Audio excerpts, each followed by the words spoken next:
What's going on? Fantasy World, NFL, the Dynasty League. It's your Commissioner Flex, League Manager, whatever you like to call me. Let's get up into the Week 5 edition of the Fantasy Flex. Basically, you already know the format of the show. Get up into it with the standings, then we'll jump into the matchups and the previews for next week's matchups. Going like this, as far as we go down the line, in the North Division, you got that right now in a three-way tie for first place between the Green Bay Packers, the Chicago Bears, and the Baltimore Ravens, all holding down a 3-2 record.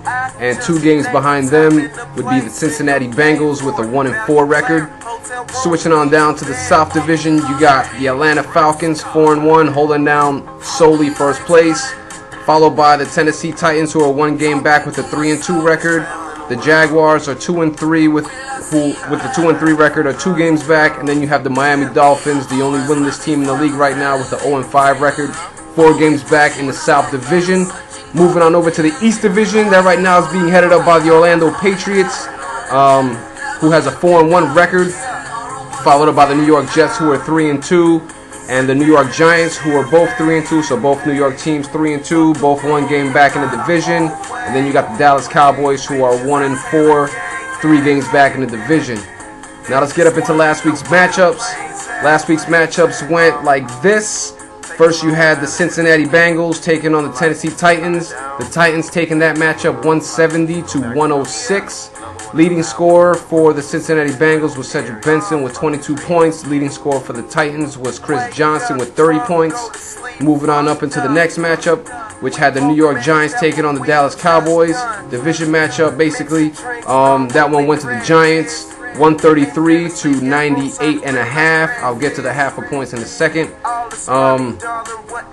And leading scorer for the Giants, Hakeem Nicks with 25 points. Leading scorer for the Dallas Cowboys, Tony Romo with 25 points. And now we switch on over into the next couple of matchups that we have here. 4 more left. You got the Atlanta Falcons taking on the Miami Dolphins, 169-99.5. Atlanta Falcons taking that matchup. Leading scorer for the Falcons, Malcolm Floyd with 27 points. Leading scorer for the Dolphins, Percy Harvin with 29.5 points. Like I said, I'll get to those half points in a few minutes.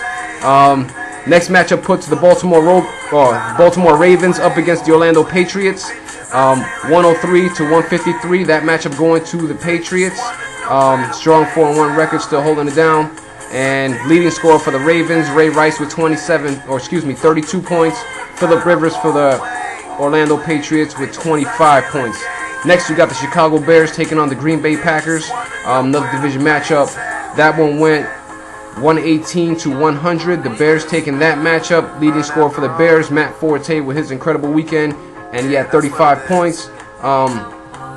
Looks like here Brandon Lloyd was the top receiver for the Green Bay Packers with 25 points on his own. And finally, the last matchup put the New York Jets up against the Jacksonville Jaguars.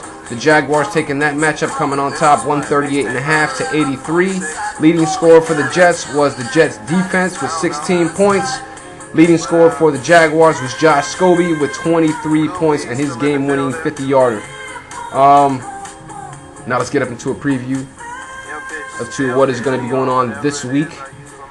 This week, you got the 3-2 Tennessee Titans taking on the 3-2 New York Jets. Not going to go into the favorings and all that stuff because, like I said, like I've been saying, ESPN's previews and projections are always whack, and they never seem to work out that way. Next matchup puts the 3-2 Green Bay Packers up against the 3-2 New York Giants. Then you got the Chicago Bears, who are 3-2, taking on the 1-4 Dallas Cowboys. Following matchup is the Baltimore Ravens, who are 3-2, taking on the Miami Dolphins, who are still seeking their first win of the season at 0-5. Then you got the Orlando Patriots, who are sitting pretty at 4-1, taking on the Jacksonville Jaguars, who are 2-3. And then the last matchup of the week would be the Cincinnati Bengals, who are 1-4, taking on the Atlanta Falcons, who are 4-1. So reciprocal matchup, opposites, you know what I'm saying?